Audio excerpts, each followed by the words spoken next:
As hope for finding survivors fades, the blame game intensifies. Officials initially pointed the finger at the EU, accusing it of limiting funding for infrastructure. But the focus of criticism is now shifting to Autostrade, the company responsible for the bridge. Locals say there'd long been concerns about its upkeep. When we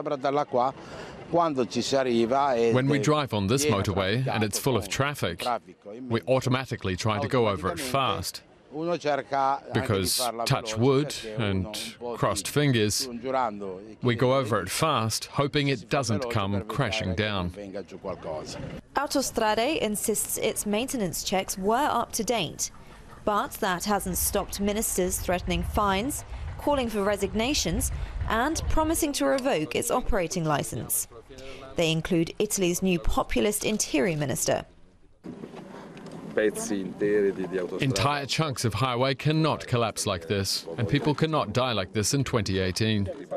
I want to stress once again that those responsible will be found out. Matteo Salvini has hit out at the EU and the company that manages this stretch of the motorway behind me.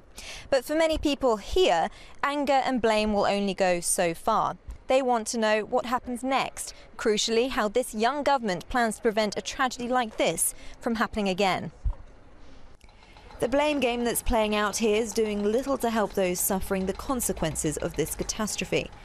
They include the hundreds of residents who've been evacuated from this area. It's feared the part of the bridge still standing may yet come crashing down. Carmelo works nearby. He says authorities have given him no indication when he'll be able to return. You don't know how long it will be. If we talk about a week, it's still sustainable. But if the area is not accessible for a month, then there's a huge problem. There are hundreds of people who have to go to work there. Meanwhile, the rest of Italy is watching in horror as this crisis unfolds.